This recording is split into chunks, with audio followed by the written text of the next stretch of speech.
Hello and welcome to another video review. This is Broken Sword 2: The Smoking Mirror for PC and PlayStation. This is the sequel to Broken Sword Shadow of the Templars, or also known as Circle of Blood, and it was released in 1997, first for PC, then later in the year for PlayStation. And later on they did remake it as Broken Sword 2: The Smoking Mirror Remastered, which was basically the same thing that they did with Broken Sword Shadow of the Templars in making the director's cut, only with some differences from that. But it's interesting because the original version of this game didn't get a lot of positive press. People were like, it's okay, but it's not as good as the Shadow of the Templars. And in fact, that was pretty much the major criticism with it. It's not as good as Shadow of the Templars. At least that's what a lot of critics at the time said. So the question there becomes, is it actually not as good as the original game? Or are they just full of themselves? Because the remastered version got rave reviews when it came out. Well, one thing they did very well in regards to the original was the presentation. It is still top-notch, especially in the visual department. The sprites of the time were extremely high quality, very well detailed. The animations themselves were nice and smooth and pretty much realistic. They were still this cartoony art style and everything, but it was pretty realistic in terms of animation. And everything flowed very nicely.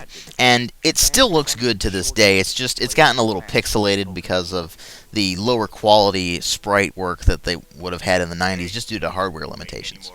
The backgrounds especially look very highly detailed, look very nice. And that has aged quite well. There are also cutscenes that are done in this cartoony art style, and they're also quite high quality for the time as well. But, again, they have that pixelation issue. As for the sound design, this is where things got a little iffy.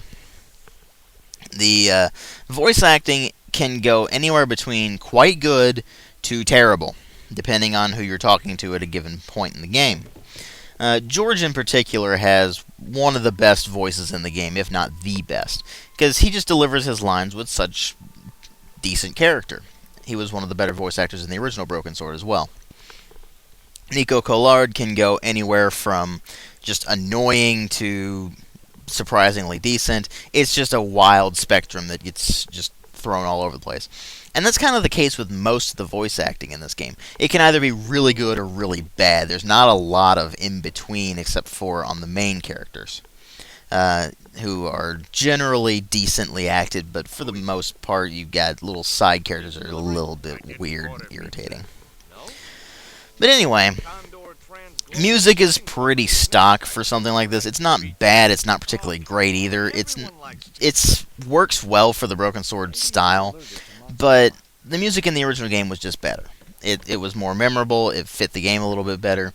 This one, it's just a little bit less noticeable, and, well, they did try to give this sort of Mayan theme in some places. It really doesn't convey it very well. But the sound effects, I use this expression all the time, but it's what's appropriate. The sound effects do their job, and that's about it. That's all they need to do as well, because it's an adventure game, and there's not a lot of instances where you're going to be needed to be wowed by the sound at all. But what really matter are the story and the gameplay, especially the story, considering this is an adventure game and a Broken Sword game. And this is where things got a little bit iffy. The story takes place about 6 months after the events of Shadow of the Templars, and George has returned to France to rescue Nico, basically, because she's gotten involved with this black obsidian stone that's got weird carvings in it and such. And eventually she gets kidnapped, and so George has to rescue her after, of course, escaping himself.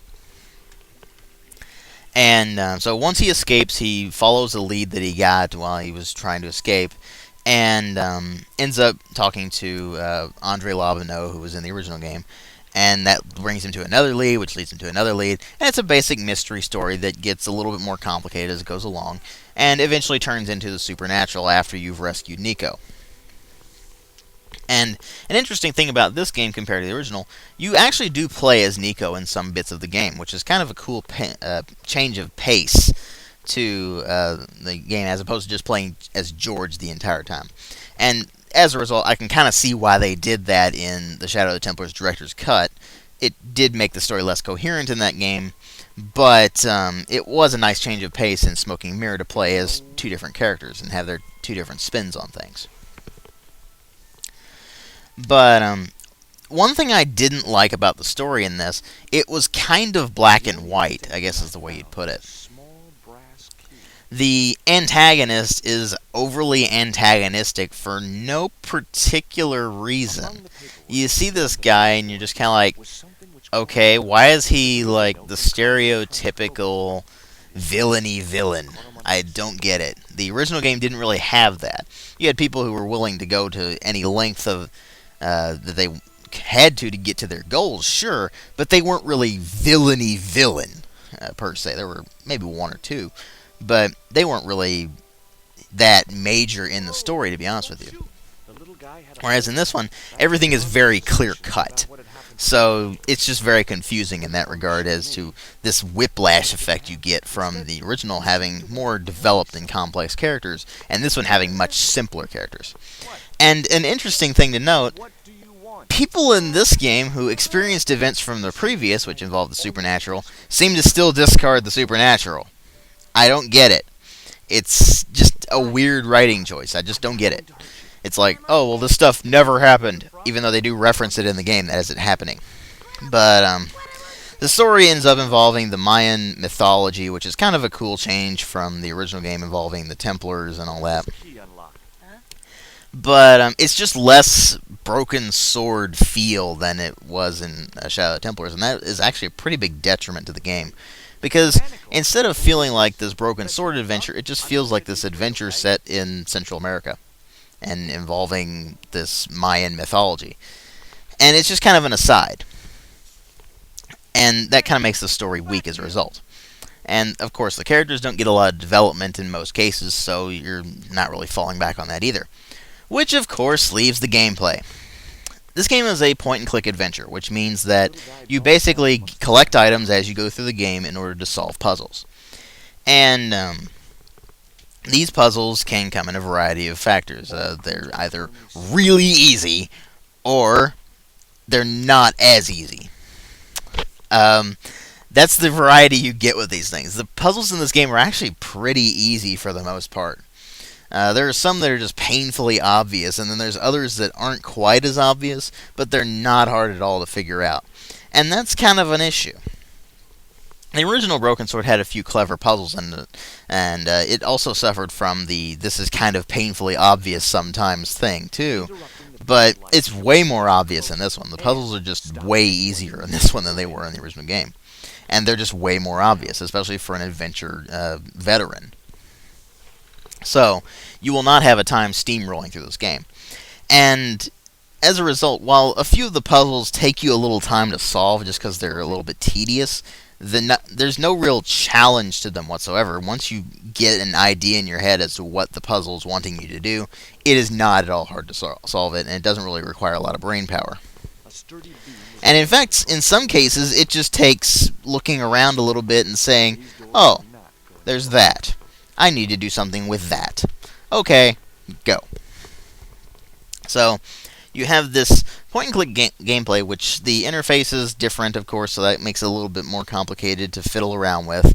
But it plays pretty much the same as the original game in terms of that, so the controls are the same. It's still got the same kind of interface going on, with a few minor changes here and there. And you have weaker puzzles than the original, and a weaker story than the original, with less character development. So, it's kind of hard to say whether Broken Sword 2 is actually a good game or not, and I can see where the criticism came in.